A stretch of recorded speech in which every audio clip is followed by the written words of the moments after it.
you're fine. Like I said. Do you like my tail? Welcome back to another edition of Iron Rage, the show where Lee Priest and I vent our aggression and frustration. And Lee, your eyes look like they're healing up. What's going on? Yeah, they're getting better. I can almost see without the glasses again now. But, you know, I've got to tell you something funny here because I've got this cup for a reason. See this one? You're the smartest person in the room. Because I was going past this thing, right, in the university. I always tell my wife I'm a dumb cunt, which I'm a dumb cunt anyway. But I say I'm stupid, and they're actually doing IQ tests. I said, oh, fuck, I don't want to do an IQ test because I'm a fucking retard. She goes, do it.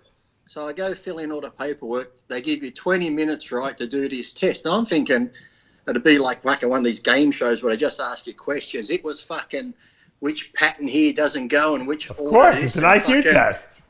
If this fucking word like battleship is XKYK, what is this word bridge? I'm like, what the fuck do I know? And all these numbers. So I'm looking like, you know, I've got to keep. But look at this.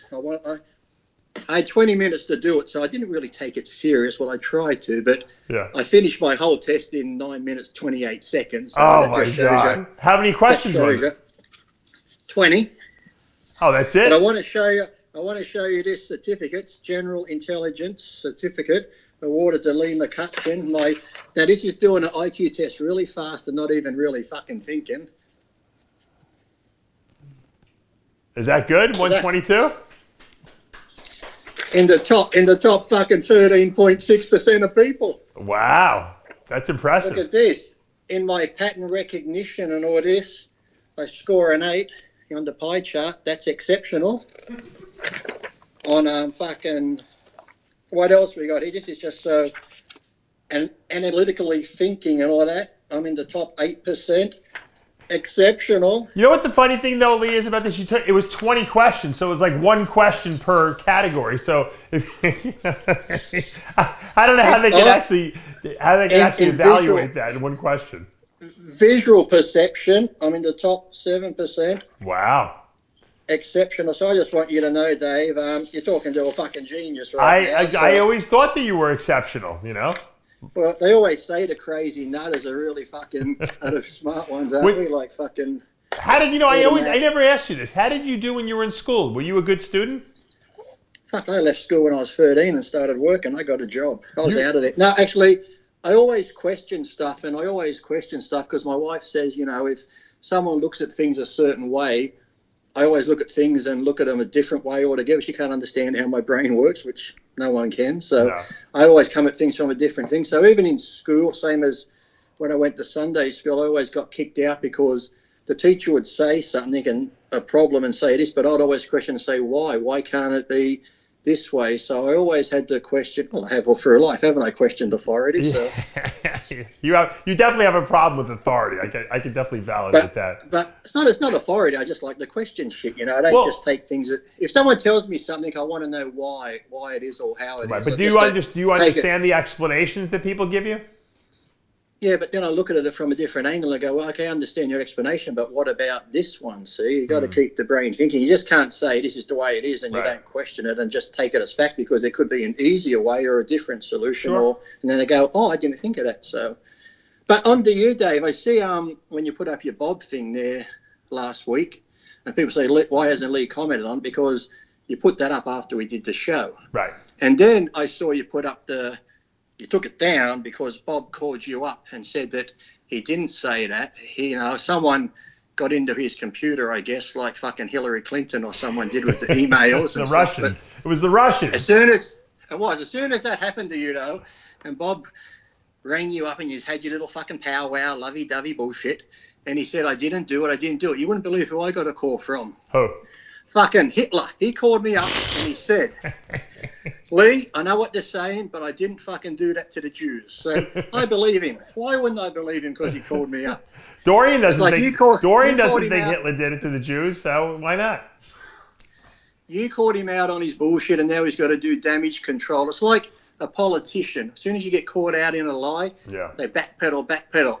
Remember this famous line, I did not have sex with that woman. Yeah, fucking. You only got a blowjob, yeah. This is Bob Ciccarello. Beep, beep, beep, backing up. Beep, beep, beep. Well, you know what it was? Bob, I gave Bob the benefit of the doubt because he actually agreed to come on the TV show. So I think they're going to probably air around the same time. Next week, I'll have you do your evaluation of my interview with Bob. Or maybe he can do the interview, the evaluation. Well, I figured he will because Bob, like Basil, is a fucking puppet. So I think two puppets should fucking talk to each other, shouldn't we? Oh, yes. Bob is a puppet. My name is Basil Brush, and I shall come on and discuss how he's trying to do damage control for the IFBB because he lies so much, and now he's got to back it up. You see, Basil Brush here, I make my own money, whereas Bob, he's dependent on MC jobs and the IFBB. So somebody that works for the IFBB has to be good for the IFBB and MPC. Whereas Basil, I don't give a fuck. Bye. You know what the funny thing is? A lot of people thought that I got a phone call from the IFBB, and that's why I took it down. Actually, the opposite. I called them before I put it up, and they actually gave me their blessing. So I didn't have to take it down at all. I did that voluntarily, and it was mostly because I wanted to give Bob his day in the sun. I wanted to get him on my TV show, so I could actually get him to. I wanted to cross-examine him a little bit. So I don't even know how Bob's still the athlete's rep, because to me, someone like the athlete's rep should be someone like Moi, who doesn't hold allegiance to any organization. It's like, how can you be the athlete's rep for the athletes? And they pay their card, so they should have a vote on who the athlete's rep is. I don't know when they last voted on this, but how can you be the athlete's rep like Bob is, but yet he's dependent on the IFBB for money and jobs and shit? So he's not going to go against the IFBB and be bad towards them and support the athletes. He'd be like, okay, I'll go tell Jim what you're saying. Hey, Jim, this guy's causing fucking trouble, mate. We should get rid of him. I think you're right. I think you would be a great athlete's rep because you really care about the athletes. Well, I got no horse in the race. See, I'm not hold allegiance to anyone. I like to see the athletes get treated well and get what they deserve. Right. I don't care about the IFBB. Yes, I want to see the IFBB put on good shows and promote good shows and treat the athletes well, but I haven't been dependent on the IFBB since, 06 for any money coming from them, so I've done okay, so... You know what? I think that everyone complains about everything, but I think that Rafael Santoa was probably more corrupt than anyone else. I think getting him out of there actually made the whole organization better now because he was he would take 50% of the application money of all the promoters. So if you're a promoter and you're holding a show and you collect $100 from a competitor, he took half that. So, I mean... Well, it's like, even we know Bob lies, because a simple point of Bob lying was when my documentary came out with Generation Iron, when he went on that big tirade saying I was never suspended for life from the blah, blah, blah. Well, I've never been suspended from life from the new organisation, but the old organisation I was, and everyone knew it. And it's funny how all those years that I was suspended for life, it was in articles, we talked about it. He never said anything until the documentary came out and he goes, Lee's lying. He only said this to get sympathy. Bob, I'll tell you right now, if I wanted to get sympathy, I would have come on and said I had fucking colon cancer or something. Or fucking saying I'm suspended for life from the IFBB, it's not really playing the sympathy card. I would have said that I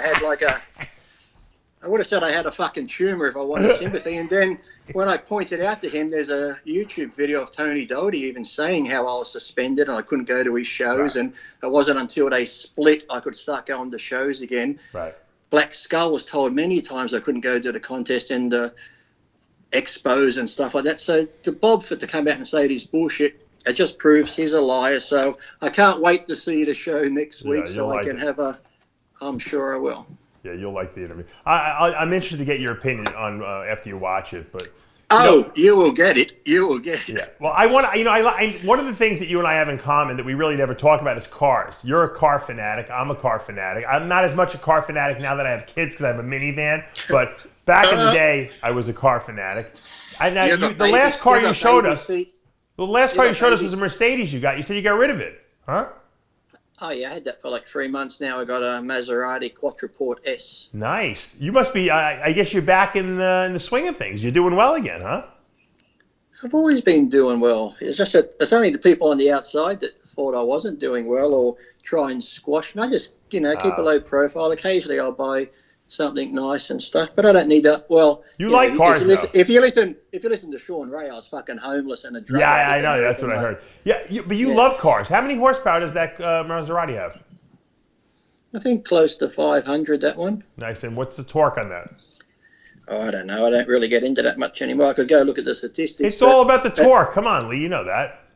I know. But we'll just put it this way: the traction control is not on, and she spins its wheels for a while if I really plant nice. it. So. Now, did you reroute the exhaust? Is that what you were telling me you did? Yeah. Well, when I got it, I originally, because it's got the same motor as a Ferrari, I took the mufflers off because I love the loud cars when I'm from racing. But it was even too loud for me. I was in town having lunch.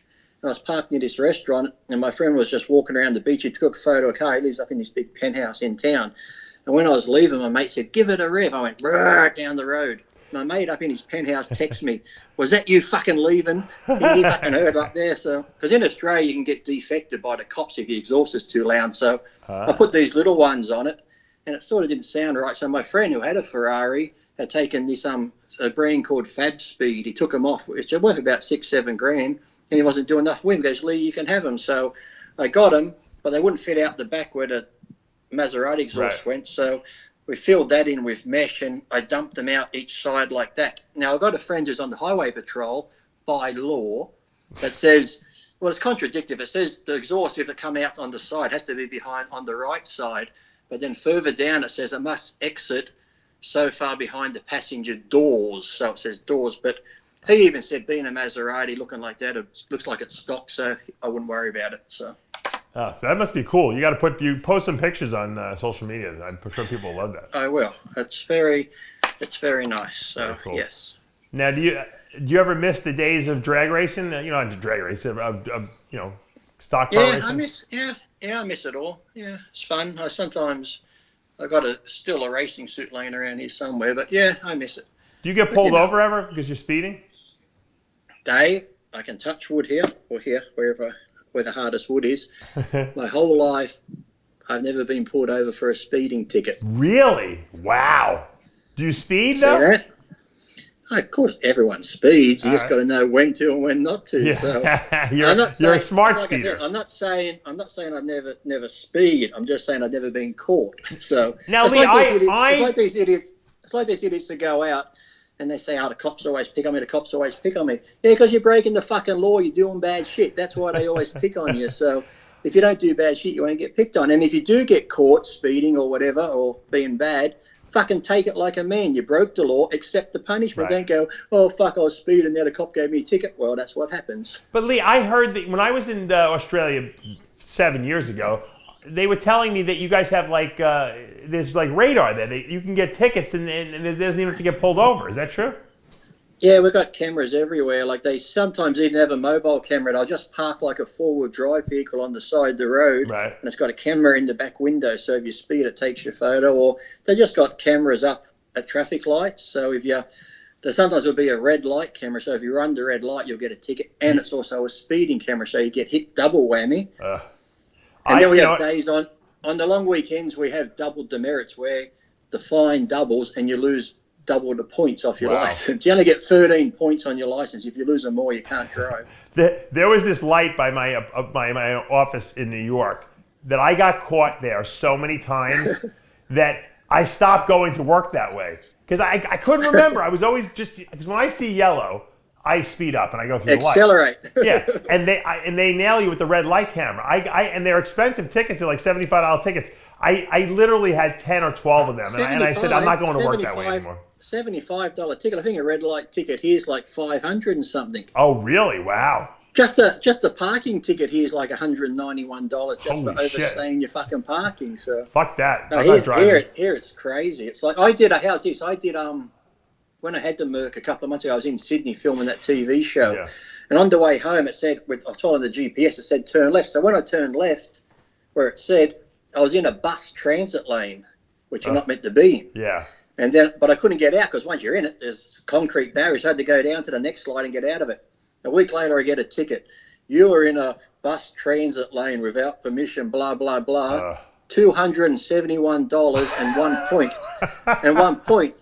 So I wrote back being nice. Look, I'm very sorry. It was late at night. I was down there working. The GPS said doing this. So I actually wrote back saying, okay, this time we'll let it go so you won't have to pay the fine or the point. Oh, Yeah, but $271 just for making a fucking mistake and stuck in a bus lane. What are all these motherfuckers going to do who charge all this money for tickets when no one's driving cars anymore? When everything's going to be Uber and passengerless cars. I mean, driverless cars. Well, you know our governments, they'll find another way to tax you or fucking add on somewhere else. And what are all the petrol stations going to do then? When the greatest pictures I love are when you see that picture, it pops up every now and then of the big petrol truck towing the diesel generator, which is charging up the electric car. And that's like one of the. It's like these people that want zero emissions on everything. It's never going to happen, for fuck's sake. It's like, and then all the people in the coal industry, the mining industry, the everything else. Where's the jobs for them going to be, huh? I don't know. It's That's like, a good question. You think we'll ever go? Question. You think everything will go, electric eventually? All the cars?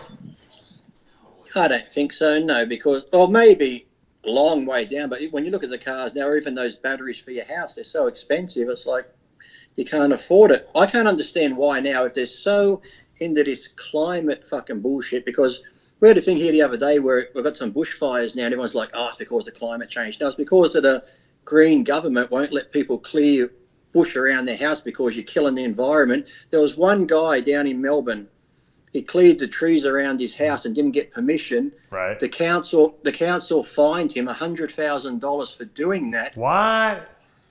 But when the fires come, his was the only house that didn't burn down. It's like, so maybe he got the last laugh. Yeah. It's fucking ridiculous. But now, then this old farmer come on saying his great-grandfather from back in the day used to have a journal, and he wrote down, this is like almost 100 years ago, for 5 days straight, before 6 a.m. in the morning, it was 40 degrees Celsius. So this whole bullshit about, look, climate's been changing, it always changes, it's like whatever. But for them to, it's just a money grab thing right now. We've got to get money for this and money for that. Like, I'd be more concentrating on pollution, rubbish and shit like that. Or it's like when I lived in America, California, nearly every place I lived, hardly nobody had a fucking clothesline. It was all dryers. Look how much energy you use on a clothes dryer. Even in Arizona, there wasn't clothesline. So to me, if they're so hell-bent on climate change and helping the environment, why isn't there a law that every house that is built today has solar panels on it? It's like Australia. You're right. Places I don't know. in America. It's like, crazy. You're right. It should just be mandatory that solar panels are put on every house. It's like, It probably wouldn't even add that much cost to the house, I bet you. No, a water tank for when it rains to catch the water, and a fucking solar thing. If it's put into the price of the house, if some company had the contract, it'd be no different than picking a special tile for the roof or something else. It's like, come on, you only need at least 5 or 6 panels up on your roof to get some electricity going back into the system. And here we have these wind farms, and when the wind's not blowing, what fucking good are they? So it's like, it's like California has all those wind farms, right? Oh, yeah, they're doing great, aren't they, when the big blackouts come and shit, and then it's like, but then it's just crazy, it's just all about money-making and stuff, But final question, Lee. Should Shawn Rhoden be allowed to do, and do you think he will do, the Arnold Classic? Because we saw the posters originally come out, Ramy versus Rhoden. Now they've kind of disappeared. We don't see them anymore. Will Rhoden be on the Arnold stage, or should he be focusing on his court case that's coming up? Well, we haven't really heard much. Well, I haven't really heard much of what's happening with the court case and stuff lately. So I've always said it from the beginning. Look, we all know Shawn, and in my eyes, I don't see him doing what he did. Maybe he did, maybe he didn't. But I'm giving him how we should all give him, innocent until proven guilty. And the Shawn I know, and that all we know, wouldn't do that. So if it does finally go to court and he's found guilty, I'll be shocked. Everyone would be shocked. Right. But until then, he's fucking innocent, so he should be able to compete. If he competes and he wins it, and then 6 months later he's found guilty, take the title off him and say, hey, but, you can't be fucking treated like a guilty person and have your livelihood taken away when you're still an innocent man. You can't, just because someone gives you an accusation, it's like, what the fuck, It's like crazy. Right. Yeah, I agree. I think at this point it's starting to get a little foolish. Why ask me? Ask Bob. Bob would know. Bob knows everything. It's probably a lie too. Personally, I don't know. Personally, I probably wouldn't be focusing on my show. I'd probably be focusing on winning my case. I mean, because this is his livelihood. I think too, like the case is there, you know what's happening. You can ask the lawyer. He's the main guy who's going to be doing all the shit. You're pretty much going to sit there and plead not guilty and just say yes, but it's mainly the lawyer. So as long as he keeps you up to date, but I think maybe getting ready for a show and having something to focus on might be actually better for you rather than just sitting there worrying about the case and thinking, well, fuck, this, if it is a lie, is going to ruin my whole thing. It's already stopping me competing now. It's stopping this, stopping that. People are sort of distancing themselves from me. It's like all these people that say they're his friends are pulling back from him. They're waiting to see the outcome, and then when he's found not guilty, oh, we knew you didn't do it. Then where the fuck were you before? You weren't supporting me then, were you? So now you're going to come jump back on the fucking coattails. Yep. So I say to Shawn, train for the show, do the show, because you're innocent till proven guilty, so he's innocent. I also I meant to ask you, I know you can't give away the secret yet, but what did Bob say when you mentioned the bit about talking to the girls about not going out with you because you're a bad guy and stuff like that? Who? Who's this person you're talking about? I don't even know who you're talking about. So here we have the guy, like Bob's like fucking... I said, Bob, you want my wife to come in here? She's in the other room. It's like Bob's like Lonnie Tepper and Shawn Ray. When they're fucking comparing or doing interviews, their recollection of bodybuilding's like, who won the 72? Mr. U will say, oh, that's such and such. Who won this? Oh, that's such. Like, when it comes to anything else, their fucking recall memory, they fucking know the names, the dates, what contest. When it comes to something like this, who? Who fucking Alzheimer's has fucking set in? Who? I don't fucking know what. It's like, come on. Yep. Jesus. It's also like when I watch those things on TV when it comes down to the hearings with Trump and that, and they're sitting there in front of the panel. I plead the fifth. Yeah. At least they know. They're not pretending they don't remember. They're just like, I don't want to talk about it, you know? It's like, look, if you're going to come on it, like you said, when he gave you that call, you said, maybe I'm starting to believe him. I don't, okay? I don't believe him. You know what? I gave him the benefit of the doubt because I still had other things I wanted to call him out on. And so I got him on the show, and I had a very good interview, I thought, for myself, from my own perspective. I got to ask him everything I wanted to ask him. And now people could use their own public opinion, and they could decide whether he's telling the truth or not. I was able to actually cross-examine him. A lot of times, you know, when people get convicted, Shawn Rhoden will never take the witness stand. You know, when you're accused of a crime, most people don't go on the stand because they don't want to incriminate themselves. I got Bob to come on and talk, so I got to ask him the questions I wanted to ask him, and so for me, that was the vindication I wanted. I didn't care about whether people, I didn't mind saying, hey, maybe you didn't do it, maybe you didn't do it. Let everyone else decide, the court of public opinion. But I wanted to ask him the questions I wanted to ask him, and that was what I was able to accomplish. So, and I even told him, I said, you know, Bob, you want to come on and talk bodybuilding? We'll talk bodybuilding, but this had to be done. And so I'm glad he came on, and you guys out there will watch it and make your own opinions. And if you can't make your own opinion, just listen to me next week because I'll have a fucking good one. Lee will do a full blow-by-blow. We will play clips, and Lee will analyze the clips. Yeah. We'd be like, hello, Bob. That was a load of bullshit. Do you like my tail, Bob? Look at my tail. Look at me. Look at me, Bob. I'm a puppet just like you. Someone's controlling me, Bob.